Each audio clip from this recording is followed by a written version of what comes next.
How about you? So your book that's coming out, Fade In. Now I was reading, so the protagonist is a sniper, a former SEAL sniper. Yeah. So that sounds super interesting. But yeah, I mean, it's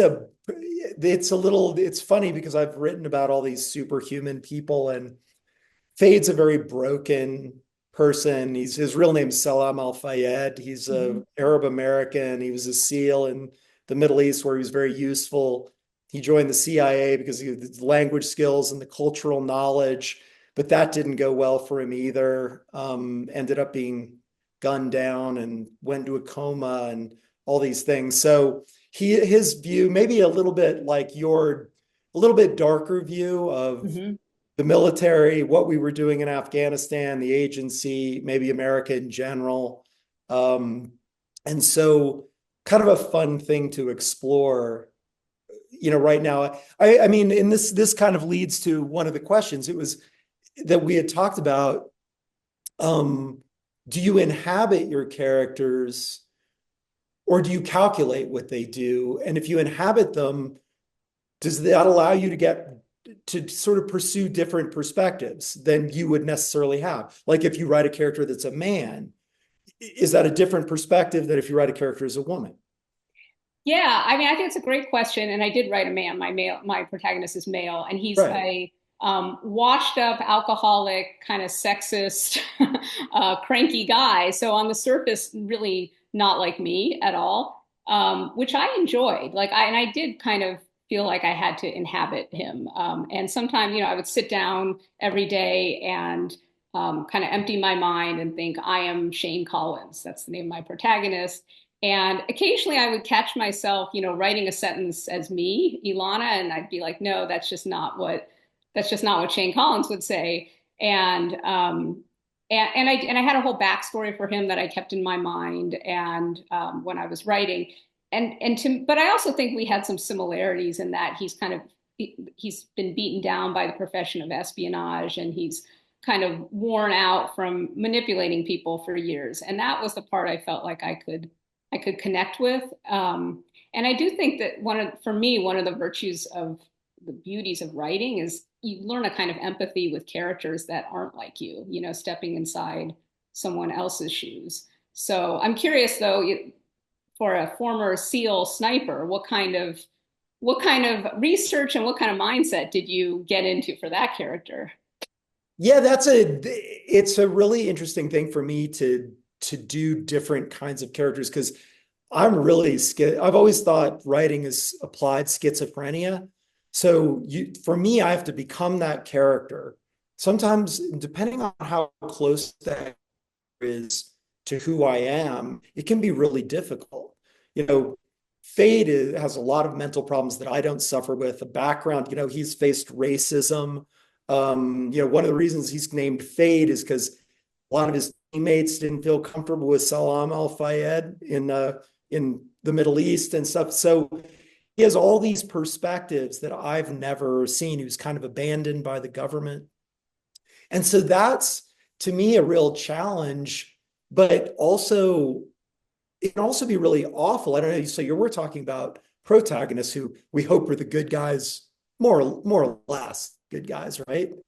But also, what do you think about writing the antagonists when you inhabit those people? Can it drive you a little crazy?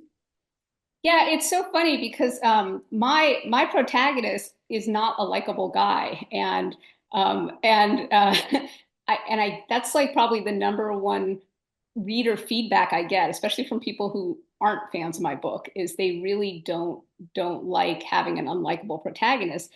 And for me, I prefer kind of unlikable protagonists, certainly mixed. I think they're more interesting and more realistic. And I think it's a rare character where there's nothing redeeming about them. And so for me, like part of the joys of writing is finding that what's redeeming about them. Mhm. So I mean, was your experience? So this guy Fade, how did you sort of occupy his mind with all these issues that you yourself hadn't directly experienced? Like, how did you how did you approach that? It's a lot. Well, like what you're saying is, I think the best description of it is your word empathy. And people now think of empathy as being sympathy, but it's not. It's the ability to put yourself in somebody else's shoes, which Yeah. I think would be incredibly important in the CIA. You have to predict what somebody is going to do. And the best way to do it is to put yourself in their shoes. Same with being a writer. What is that character going to do? And they all the time, my characters say things or do things that I do not expect. Wasn't in my outline, and all of a sudden they go off on this weird tangent. And so I do very similar. It's very similar to what you do, I think. And I have this huge backstory for my characters, going back to, their relationship with their mother as toddlers and all this to Mhm. build this character in my mind. None of that ever comes out in a book. But if you ask Mhm. me those, where'd that guy go to high school? I know exactly. What was Same. his Yeah. girlfriend like? You know what I Same. mean? But nobody will ever hear that. It's boring, right? You're not going to write about But them. you It's what need you that. leave out It sometimes in books that's important. It 100%, it's like a legend that you keep in your mind. And it is similar, I think, to being a case officer. I mean, a case officer, you had a whole backstory, and maybe, and sometimes you would travel an alias, and maybe you'd have to pull from that, and maybe you wouldn't, but it was always there in your mind. And you would have, say, like pocket litter, for example, stuff in your pockets that was part of your identity, part of your legend. And maybe nobody would ever see those things, but it was Right. part of your identity. I'm curious, because your character, it sounds like your character carried a lot of like emotional freight, and trauma. Is that the case? And was that heavy for you to deal with when you were writing? He's not as bad as some. Like, I wrote a serial killer book once, which was a really dark year in my life because of inhabiting that character. This guy has a really interesting sense of humor, and he's very nihilistic and sarcastic. So he's it's a little more cheerful to write about him. The first book I wrote about him, though, was 20 years ago. And this is sort of a resurrection of this character because I've been thinking about him forever.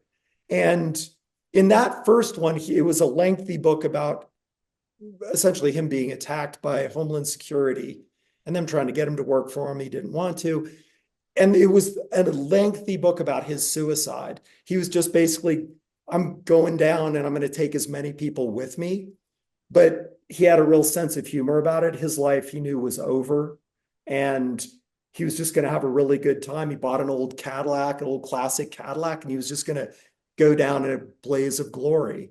So, in a way, it was kind of fun because you always knew how this book was going to end. And he did, and he didn't feel that bad about it. So it's again like a perspective. I love writing that. You research characters, you maybe you research a terrorist and you get to think, why does this person want to do these things? And Exactly. then you inhabit that guy, and then I run around the house bothering my wife by screaming, death to America all day. And then I come out of it at the end of the day. But it's a great way to explore the world For and sure. other people.